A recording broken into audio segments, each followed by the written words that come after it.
ये है एक शांत जंगल, लेकिन असल में ये कुछ ऐसा है।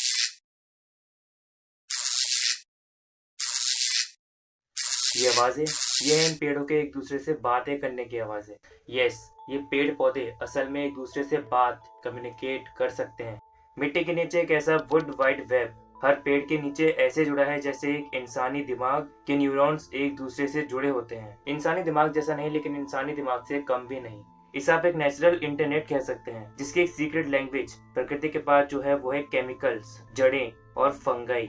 इस वीडियो में आप इसे पूरा समझेंगे। साल 1997 इंग्लैंड में वैज्ञानिकों की एक टीम एक ऐसे ही एक्सपेरिमेंट की तैयारी में थी जो हमें बताता कि क्या सच में पेड़ पौधे एक दूसरे से कम्युनिकेट कर सकते हैं। सुजैन सीमेंट नाम की एक फॉरेस्ट इकोलॉजिस्ट अपनी टीम के साथ प्रूव करना चाहती थी कि पेड़ पौधे एक दूसरे से बात कर सकते हैं। अगर सुजैन किसी तरह ये प्रूव कर पाती तो उनकी ये रिसर्च बहुत ही कमाल की साबित होती। उन्होंने इसी के लिए एक एक्सपेरिमेंट तैयार किया पाइन सीडलिंग के साथ, यानी चिड़ के दो अलग अलग पौधे एक ट्रांसपेरेंट बॉक्स में एक ही मिट्टी में लगा दिए। दोनों आसपास और एक ही मिट्टी में उग रहे थे। इसके बाद उन्होंने दोनों में से एक सीडलिंग को रेडियो एक्टिव CO2 गैस से एक्सपोज कराया। यहीं से एक्सपेरिमेंट की शुरुआत हुई। इस रेडियो एक्टिव गैस के बारे में आपको थोड़ा बता दें, जिसमें कार्बन डाइऑक्साइड गैस कार्बन 14 नाम की रेडियो एक्टिव आइसोटोप कंटेन करती है। ये इंसानों के लिए तो खतरनाक होती है और पेड़ पौधों में ये प्लांट के न्यूट्रिएंट्स और ग्रोथ को अफेक्ट कर सकती है, लेकिन इस एक्सपेरिमेंट में यही काम आने वाली थी। सुजैन ने यही किया। उन्होंने दोनों में से एक पाइन के सीडलिंग को इसी रेडियोएक्टिव गैस से एक्सपोज किया। एक तरह से दोनों में से एक पौधा इस जहरीली गैस को झेल रहा था। कुछ देर तक तो कुछ नहीं हुआ, लेकिन कुछ देर बाद कुछ कमाल हुआ। उन्होंने देखा कि सीड ए को गैस एक्सपोज कराई गई थी, लेकिन किसी तरह यह गैस सीड बी के पास पहुंच गई थी। जबकि दोनों पौधे सेमी मिट्टी में जरूर थे, लेकिन दोनों पौधे एक अलग अलग बॉक्सेस में बंद थे।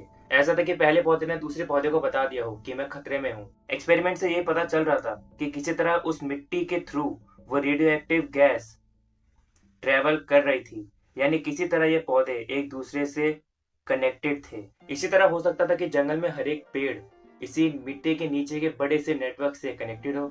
सुजैन ऐसा ही एक एक्सपेरिमेंट एक बड़े लेवल पर करने का फैसला करती हैं। उन्होंने केयरफुली और सेफ्टी के साथ दो पेड़ों में से एक पेड़ को इंजेक्शन के through carbon 14 radio active gas eject की और 1 घंटे बाद उन्होंने वही देखा।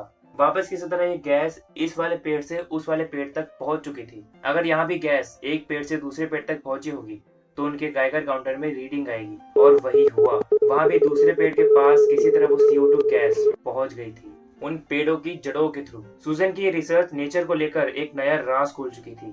उन्होंने ये एक्सपेरिमेंट कुछ और पेड़ों के साथ भी किया और रिजल्ट्स हमेशा सेम ही थे। हमें ये तो पता चल चुका था कि पेड़ पौधे आपस में किसी तरह से कनेक्टेड हैं। अब मैं आपको ये समझाता हूँ कि किस तरह, क्यों और कैसे कनेक्टेड है। पेड़ों की जड़ों में एक थ्रेड जैसा फंगाई एक दूसरे पेड़ों की जड़ों के पूरे सिस्टम को एक दूसरे से कुछ इस तरह कनेक्ट करता है। इसी फंगाई को कहा जाता है माइकोरिजिया। यही माइकोरिजिया मिलकर पेड़ों के नीचे एक अंडरग्राउंड लार्ज नेटवर्क बनाती है और पेड़ पौधे इसी माइकोरिजिया का इस्तेमाल करते हैं, वो भी एक कमाल के तरीके से। आपने एक पेड़ को पानी डाला तो आपका दिया हुआ पानी इन्हीं नेटवर्क्स के थ्रू, इसी माइकोरिजिया के थ्रू आसपास के कनेक्टेड पेड़ों के पास भी पहुंच जाएगा, फिर चाहे वो पानी हो, शुगर हो या फिर न्यूट्रिएंट्स हो। एंड जंगल का सबसे पुराना पेड़ किसी ऐसे पेड़ को ये जरूरी चीजें पहुंचाता है जो पेड़ छाया में हो या फिर उसे पानी न मिल रहा हो या फिर उसके सर्वाइवल के चांसेस कम हो। है ना कमाल?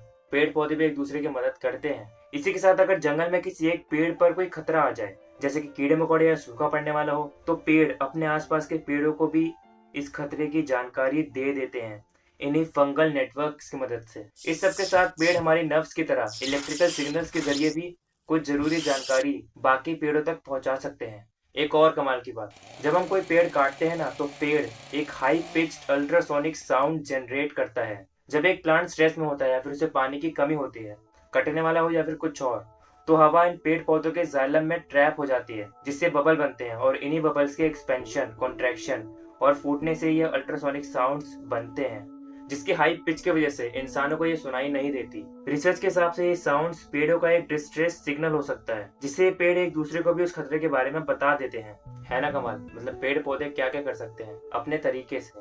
फिलहाल तो हम इतना ही जानते हैं, लेकिन जैसे जैसे इस पर और रिसर्च की जाएंगी ना, वैसे वैसे इन सब के बारे में और भी बहुत कुछ पता लगेगा और उस नई जानकारी के बारे में वीडियो आपको इस चैनल पर जरूर मिलेगी। तो अगली बार किसी पेड़ या पौधे के पास जाओ तो ध्यान रखना कि शायद वो अपने साइड वाले पेड़ या पौधे से कुछ बातें कर रहा हो। है ना? मिलते हैं अगली वीडियो में। B scientific, be curious and thanks for watching.